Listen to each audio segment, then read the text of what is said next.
There's something I want you to know today, and I'm going to speak to you as one human being to another, with honesty and respect for your intelligence and your journey.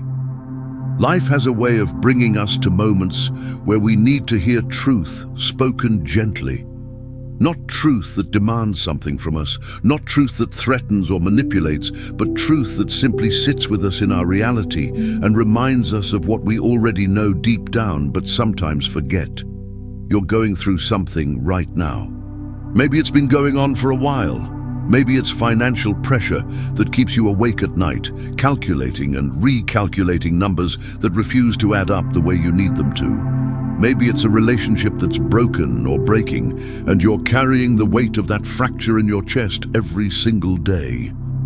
Maybe it's a dream that seems to be slipping further away, or a mistake you made that you can't seem to move past. Or simply the accumulated exhaustion of trying to keep everything together when everything feels like it's coming apart. I don't know your specific struggle, but I know struggle.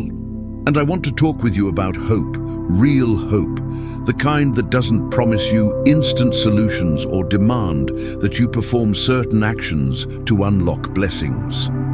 The kind of hope that's actually sustainable because it's rooted in something deeper than circumstances. First, let me say something that might surprise you. Your feelings are valid. If you're tired, that's legitimate. If you're scared, that makes sense.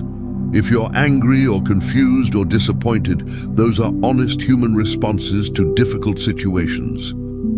There's a certain kind of religious messaging that wants you to deny these feelings, to paste on a smile and declare victory while you're still bleeding. But that's not authentic faith. That's performance. And you don't owe anyone a performance.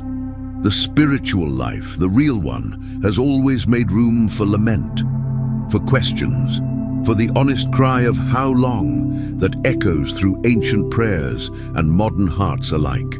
When you read the oldest prayers humanity has recorded, you find people being brutally honest with God about their pain, their doubts, their anger, and somehow, that honesty was considered sacred, not weakness, not lack of faith, sacred.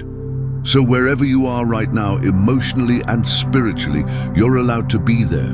You don't have to pretend you're somewhere else to be worthy of hope or help or divine attention. Now, about your situation, the practical, tangible problem you're facing. I'm not going to tell you that if you just believe hard enough, money will materialize in your account by Friday. I'm not going to promise you that an angel is signing contracts on your behalf right now in the spiritual realm. That's not how reality works, and more importantly, that's not how authentic spirituality works. What I will tell you is this: you have more capacity than you think you do. Not magical capacity, not supernatural intervention that bypasses the natural order of things, but real human capacity that's been forged through everything you've already survived. Think about it honestly. You've been through difficult things before, maybe not exactly this thing, but other things, and somehow, through a combination of your own resilience, the help of others, unexpected openings, and yes, perhaps grace working through natural means, you found a way forward. You're still here.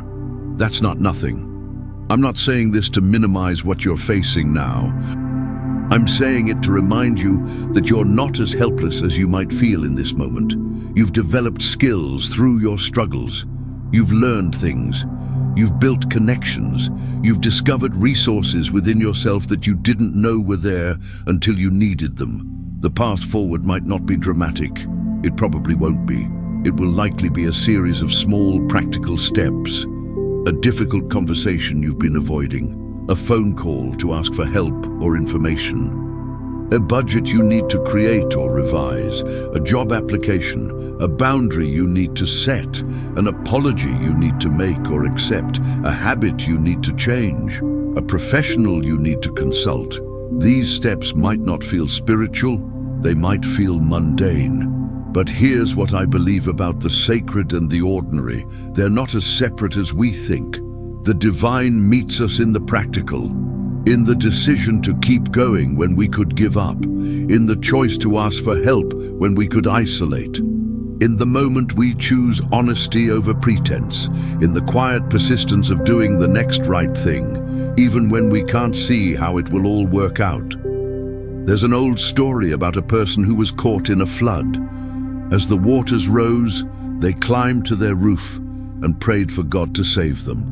A neighbor came by in a boat and offered help, but the person refused, saying they were waiting for God.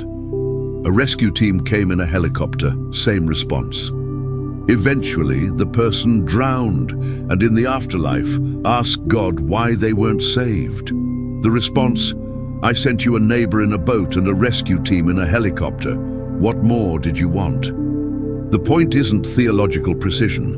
The point is that help often comes through ordinary means, through people, through institutions, through your own hard-won wisdom about what you need to do next. And there's nothing less sacred about that than if money fell from the sky. In fact, I'd argue there's something more sacred about it. Because when you participate in your own rescue, when you take the practical steps available to you, when you accept help from imperfect humans and flawed systems, you're engaging with reality as it actually is. You're developing real strength, real skills, real relationships. You're building something that will serve you beyond this current crisis. Now, I want to address something else. If you're in a faith tradition, you might be wondering where God is in all of this. If you're not, you might be wondering where hope comes from when circumstances are genuinely difficult. Here's what I've observed, both in my own life and in walking with others through hard times. There's a kind of presence that becomes available to us in difficulty that we often miss in comfort. Not a presence that removes the difficulty, but a presence within it. A quality of awareness. A depth of compassion for ourselves and others, a clarity about what actually matters.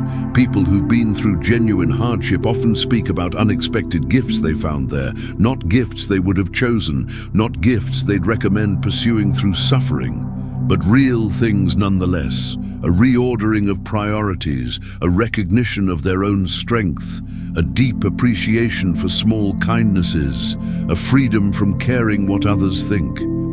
A capacity to be present with others in pain without needing to fix them. These aren't consolation prizes for suffering. They're not justifications for injustice or poverty or pain. They're simply honest reports about what can emerge when we're willing to be present to our struggles rather than just desperately trying to escape them. This doesn't mean you shouldn't work to change your circumstances. You absolutely should. Use every resource available to you. Seek help. Make plans, take action. But while you're doing that practical work, there's also inner work available. The work of staying open rather than shutting down. The work of maintaining your humanity rather than becoming bitter. The work of noticing small goodnesses even while acknowledging large difficulties. This is where real spiritual practice happens, not in the performance of certainty, but in the choice to remain open-hearted in the midst of uncertainty. Not in the declaration of victory before the battle is won, but in the quiet decision to keep showing up, to keep trying, to keep hoping in a way that's honest about how hard things are. Let me tell you what I think hope actually is. It's not the certainty that everything will work out the way you want. That's not hope, that's prediction, and none of us can predict the future. Hope is something more modest and more durable. Hope is the decision to act as if your actions matter, even when you can't be sure they will. Hope is the choice to plant seeds even when you don't know if they'll grow. Hope is showing up for your life, your responsibilities, your relationships, even when the outcome is unclear. This kind of hope doesn't require you to deny reality. It doesn't ask you to pretend things are fine when they're not. It simply asks you to remain engaged with your life and open to possibility, even in difficulty. And that's something you can do, not because you're special or chosen, or because you've unlocked some secret, but because you're human, and humans have been doing this for millennia. You're part of a long lineage of people who've faced impossible situations and found their way through. Not usually through miracles, but through persistence, creativity, help from others, and sometimes just sheer stubborn refusal to give up. That strength is in you too. It's part of your inheritance as a human being. Now, practically speaking, what does this mean for today, for this week, for this month?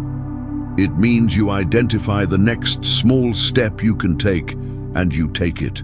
Not the perfect step, not the step that solves everything, just the next indicated action. Maybe that's making a phone call, maybe it's having a conversation, maybe it's researching options, maybe it's asking someone for help. Maybe it's taking care of your basic needs, your body, your rest, because you can't solve problems when you're depleted. It means you tell the truth about your situation to at least one person you trust. Isolation makes everything worse. Connection doesn't fix everything, but it makes difficulty more bearable. And sometimes other people can see options we can't see when we're too close to our problems. It means you release yourself from the pressure to have it all figured out right now. You don't need a complete solution, you need a direction. You need one foot in front of the other. That's enough for today. It means you practice small kindnesses toward yourself. When you're struggling, there's a tendency to add self-criticism to the burden you're already carrying, as if somehow beating yourself up will motivate you to do better. But that's not how humans work. We do better when we're supported, even by ourselves. So speak to yourself the way you'd speak to a friend in the same situation. With honesty, yes, but also with compassion. It means you stay open to help from unexpected sources. Sometimes the assistance we need comes from directions we never anticipated, from people we barely know, from systems we thought wouldn't work for us, from our own creativity when we're pressed. Stay open. And it means you give yourself permission to change course if what you're doing isn't working. There's no virtue in persistence with a failed strategy just because you committed to it. Wisdom knows when to persevere and when to pivot. You're allowed to learn and adjust. Here's something else I want you to know. Your worth is not determined by your productivity or your bank balance or your success or your ability to project confidence. You have inherent dignity as a human being. That doesn't fluctuate with your circumstances. On your worst day, in your biggest failure, with nothing to show for your efforts, you still matter. Your life still has value. You're still deserving of respect and care from others and from yourself. This isn't empty affirmation. This is a foundational truth that every wisdom tradition and every serious ethical framework acknowledges in some form. Human dignity is inherent, not earned. And that means even in your struggle, even in your failure, even in your confusion and fear, you don't lose your worth. Why does this matter? Because sometimes the heaviest burden we carry isn't the practical problem itself, but the shame we feel about having the problem. The sense that we should have prevented this, should be handling it better, should be further along, should be stronger, wiser, more capable. And that shame is exhausting. It's also usually unfair and definitely unhelpful. What if you could face your challenge without the added weight of shame? What if you could simply acknowledge, this is difficult and I'm doing my best to navigate it, without the layer of self-judgment? That doesn't mean you avoid responsibility for your choices. It just means you extend to yourself the same basic compassion you'd extend to anyone else in a hard situation. You know what happens when we remove shame from the equation? We think more clearly. We ask for help more readily. We make better decisions. We persist longer. We're more creative in our problem solving. Shame doesn't motivate positive change. It paralyzes. Compassion, even self-compassion, actually empowers us to do what needs doing. As we come toward the end of our time together, I want to leave you with a few thoughts to carry with you. First, whatever you're facing, you don't have to face it perfectly. You just have to face it honestly. Bring your whole self to it, including your fear and your doubt and your weariness. That's not weakness, that's authenticity. And authentic engagement with reality is always more effective than pretending. Second, you're not alone, even when you feel alone. Millions of people right now are facing their own versions of impossible situations. You're part of the human community of struggle and survival and occasional triumph. That doesn't fix your specific problem, but it does mean you're not uniquely cursed or abandoned or forgotten. You're experiencing something deeply human, and other humans can understand and support you if you let them. Third, small steps count. You don't need to leap tall buildings. You need to take the next indicated step, and then the next one after that. Progress isn't always dramatic. Sometimes it's just consistent. And consistent small steps get you further than you think. Fourth, it's okay to rest. It's okay to say you're tired. It's okay to pace yourself. This isn't a sprint, and burning yourself out doesn't help anyone. Sustainable effort over time is more valuable than intense bursts followed by collapse.